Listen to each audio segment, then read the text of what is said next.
Magandang araw po sa inyong lahat. Ako po si James Landicho, may code number 30,069 na taga Barangay Kanda, Saraya, Quezon. Napasali po ako sa SIDSI noong March 2018. May isa po ditong member ng SIDSI na hingkayat sa akin at sayang daw po yung aming kulungan ng baboy ano po sa SIDSI, mag-member po. Kaya po nung magkaroon ng mga seminars ang SIDSI, ako po yung nagpunta.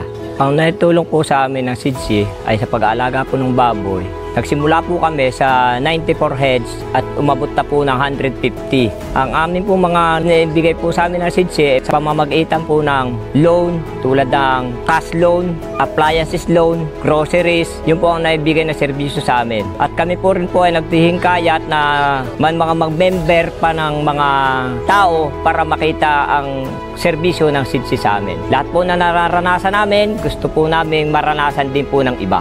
Isa pa po na tinatangkilik namin diyan sa SIDSI ay yung yearly incentive na aabil po namin yun. At amin hinihikayat din na sila'y sumali para yung incentive ay matikman din nila. At noong time po din ng pandemic ay ang ating kooperatiba po, ang SIDSI po ay nakatulong din sa amin. Nagbibigay po sila ng mga ayuda sa mga member. Yun po isa kami sa nabigyan nila noong time na yun. Bilang isang member po, kami po ay nakapaghikayat na din po ng 2 member na sa kasalukuyan po ay sila po ay may alaga sa panahon ito. At nakakapag-avail na din po sila sa mga produkto ng ating kooperatiba. Doon na din po sila namimili ng grocery at yung pangangailangan po nila pang araw-araw, doon na din po sila bumibili.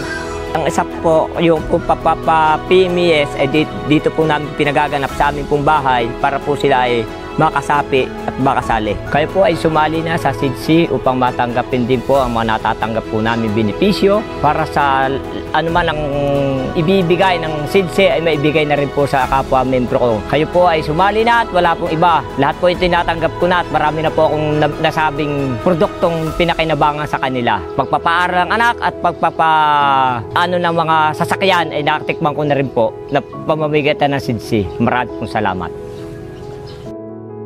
Magpa-member na!